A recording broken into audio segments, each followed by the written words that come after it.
No, you can't make a theological argument for any of that, but yet it's part Illuminati conspiracy videos. So I think that bugs me more because this is why.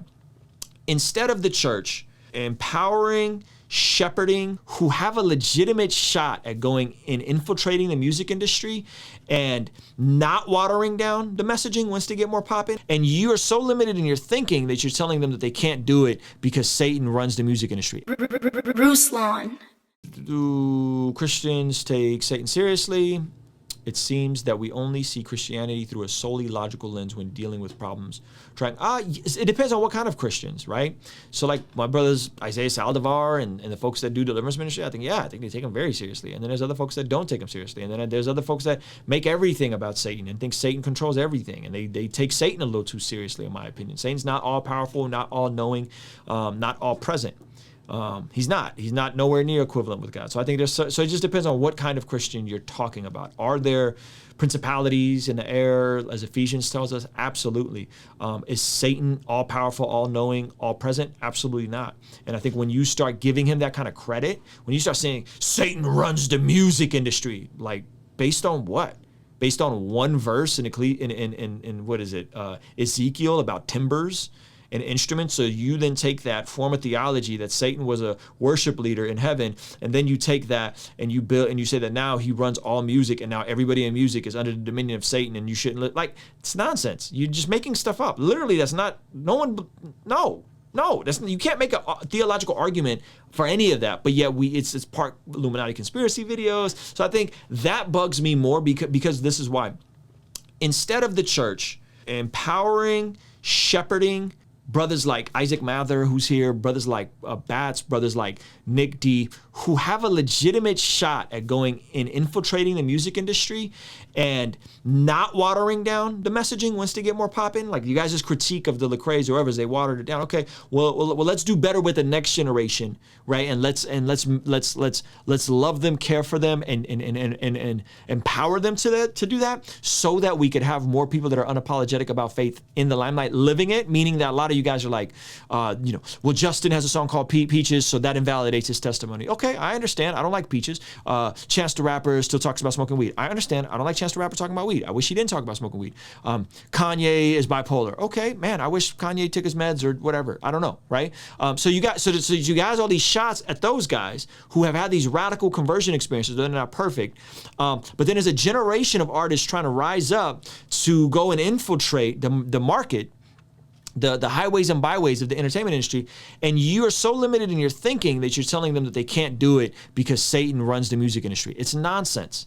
It's nonsense. You know what runs the music industry? You know what runs most of Western society? You know what runs most of the world? It's this little idea called capitalism. It's supply and demand, baby. If there's a demand for something and you have a supply, the algorithm will push it up. The major labels will get behind it. People will want to put money behind it and invest in it. You have a great idea and you're a venture capitalist. They don't give a crap if you're a Christian or not. Is the idea good? We will get behind it. You have a hit record that's going crazy on TikTok. They don't give a crap if you're a dad who's a husband who lives in Culpeper, Virginia, and doesn't talk about all the other nonsense that the rappers talk about. They'll get behind it. I'm talking about Nick D, right? So we're so limited in our thinking. So that's, to me, my opinion. It's my opinion. For every person that thinks that Christianity doesn't take Satan seriously enough, I think there's a bunch of people that are so scared and so afraid and so limited in their thinking that we've given up culture, we've given up society, we've given up art, we've given up media to the world, and then we wonder why the world looks so terrible. Because we've removed ourselves from the conversation. Right? And so that's my issue with it, man, is I'm not a fan of I'm not a fan of that. I think it's very frustrating. And that's the stuff that I don't like, you know? As someone who has encountered the frightening reality of the demonic face to face, I also understand that we as believers mainly have to wage war against our own sinful hearts. Respect, man. That's a great point. It's a great point. The evil is in our hearts, right? The evil is in our hearts. The evil is not always external, though it is external, right? Sometimes. And there are principalities and spirits in the air, but it's mainly in our heart. I think, if we were in scripture, right? I mean, some dark stuff in there about the state of humanity. you know, some really dark stuff in there about our hearts, right? I sometimes listen to secular music with the explicit words in it.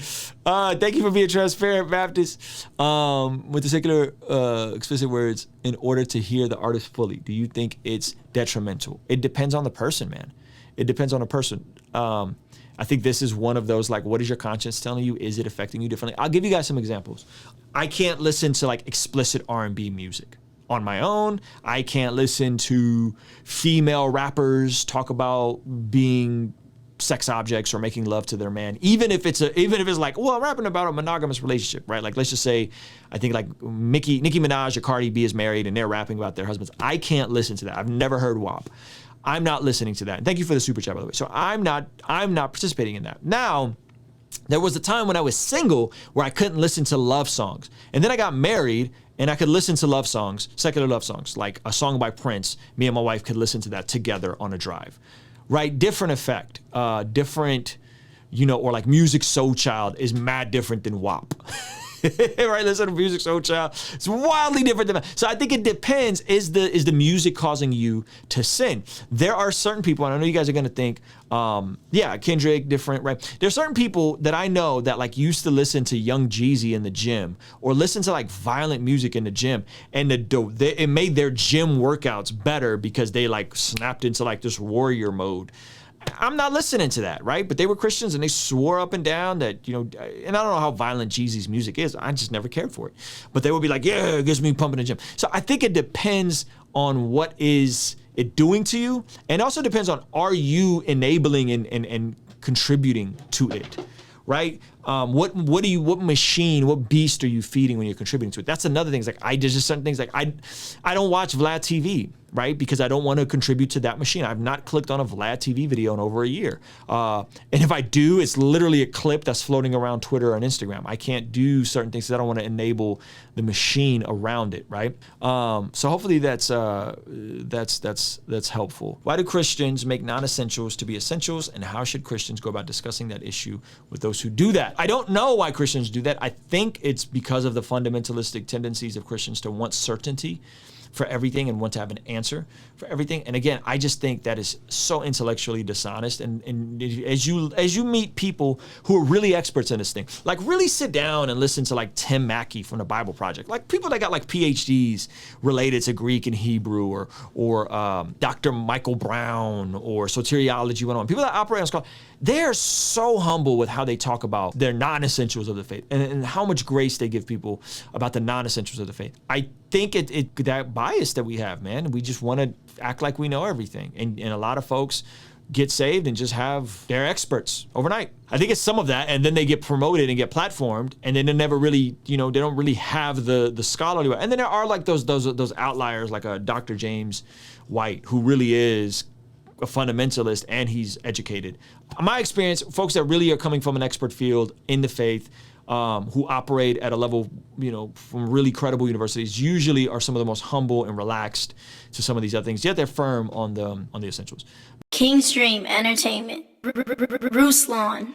Yo, thank you so much for making it to the end of this video. If you found it valuable, considering giving it a like and subscribing. This month, I'm releasing the Love What You Do collection. And to celebrate, I'm doing a 3-day virtual event to help us go from learning to love what we do to ultimately doing what we love. By the way, it's free, so hit the link in the description to grab your seat today.